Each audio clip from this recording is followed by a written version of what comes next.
Bom dia, colegas da mesa. Eu sou a Catarine e trago para vocês as principais notícias do mercado financeiro para hoje, terça-feira, 18 de março. Falando primeiramente sobre o último pregão, o Ibovespa encerrou a segunda-feira com uma alta de 1,46% aos 130.833 pontos, registrando seu maior fechamento diário do ano e atingindo um patamar não visto desde o início de novembro. O índice foi impulsionado pelo desempenho positivo das ações da Petrobras, Vale e dos principais bancos, além do impacto dos novos estímulos econômicos anunciados pela China. A valorização das commodities fortaleceu o mercado, reforçando a sequência de ganhos iniciada na sessão anterior. Já no cenário doméstico, o mercado repercutiu a divulgação do Índice de Atividade Econômica, o IBC-BR, que é considerado uma prévia do PIB. O indicador apontou um crescimento de 0,89% em janeiro, na comparação mensal, bem acima da previsão de 0,22% que estava estimada pelo mercado, segundo a própria pesquisa da Reuters.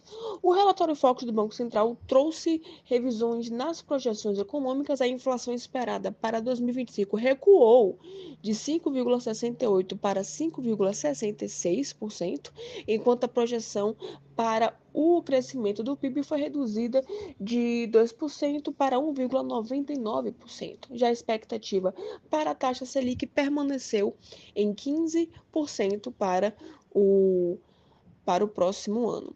O ministro da Fazenda, Fernando Haddad, também foi destaque ao comentar a ampliação da faixa de isenção do imposto de renda para quem ganha até R$ 5.000. Segundo ele, o impacto fiscal será de aproximadamente 27 bilhões de reais por ano, abaixo da estimativa inicial, que era 35 bilhões de reais. Haddad ainda confirmou que o presidente Luiz Inácio Lula da Silva vai se reunir hoje com os presidentes da Câmara e do Senado para discutir a reforma do imposto de renda. Já no câmbio, o dólar recuou praticamente 1%, fechando a R$ 5,68, no menor patamar desde 7 de novembro do ano passado. O movimento foi impulsionado pelo enfraquecimento global da moeda norte-americana, beneficiando divisas de países emergentes, principalmente produtores de commodities, em meio também a indicadores mais fortes da China. Entre os ativos do Ibovespa, os pesos pesados definiram o ritmo do pregão. As ações da Petrobras e da Vale avançaram mais de 1%, sustentadas pelas expectativas de uma maior demanda de commodities pelo mercado chinês. No topo das valorizações, a Vamos disparou mais de 8% em um movimento de recuperação após as perdas recentes. Agora, apesar dessa alta, a ação da Vamos ainda acumula uma queda de quase 12% ao ano. A Magazine Luiza também figurou entre as maiores altas, ainda refletindo o balanço do quarto trimestre de 2024. Já na ponta negativa, CLC Agrícola recuou após anunciar a aquisição de terras por 913 milhões de reais. A Natura seguiu pressionada pelos resultados do quarto trimestre. E, por fim, o setor de frigoríficos também esteve entre os destaques negativos, refletindo justamente a confirmação de uma nova cepa de gripe aviária nos Estados Unidos. Falando agora efetivamente da agenda do dia, aqui no cenário nacional vai ser divulgado o Índice Geral de Preços 10, o IGP-10, referente à massa. Ele é um indicador que mede a inflação sobre a perspectiva dos produtores e serve também como uma referência para reajustes de contratos. Além disso, os investidores, na verdade, estão monitorando de perto o projeto de lei que amplia a isenção do imposto de renda para quem ganha até R$ 5.000 por mês, porque o presidente Lula assinará o texto em uma cerimônia no Palácio do Planalto, às 11h30, antes de encaminhá-lo ao Congresso. Essa proposta, que era uma das promessas de campanha de Lula, foi apresentada em novembro do ano passado pelo ministro da Fazenda, o Fernando Haddad, no pacote de contenção de gastos do governo. Inicialmente, previa-se um impacto de 35 bilhões de reais no ano nas contas públicas, mas ontem o Haddad confirmou esse custo de 27 bilhões de reais anuais.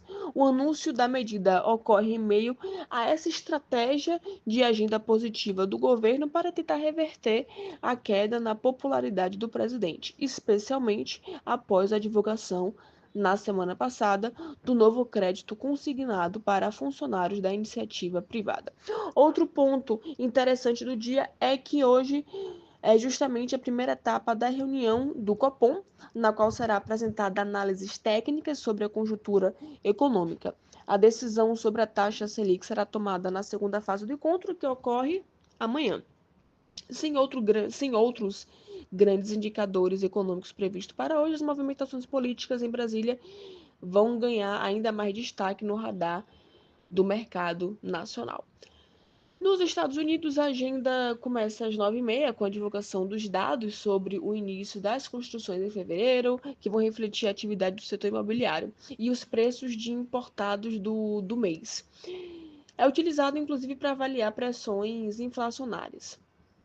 Também teremos a produção industrial de fevereiro, que é um dos principais indicadores da atividade fabril do país, e também serão anunciados os estoques semanais de petróleo, que influenciam diretamente os preços do barril no mercado internacional. Agora, no campo político, o presidente Donald Trump informou que vai conversar esta manhã com o presidente da Rússia, o Vladimir Putin.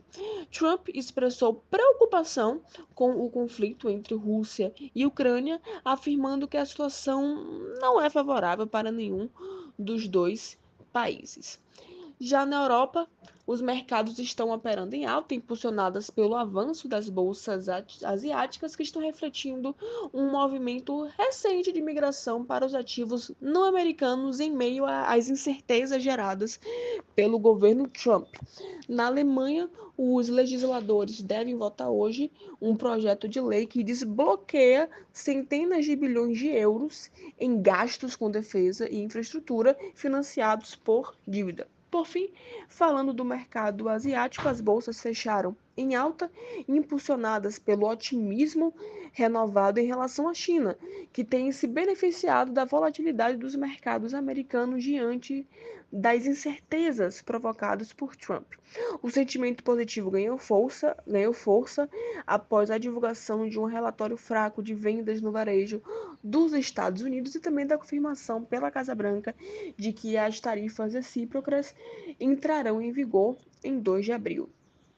No Japão, os investidores acompanham atentamente o início da reunião de política monetária do Banco do Japão, que se estenderá por 2 dias. A expectativa é que a instituição mantenha a taxa de juros estável em 0,5% ao término do encontro, que também ocorre amanhã, quarta-feira. Bom, desejo a todos uma excelente terça-feira e, claro, ótimos negócios.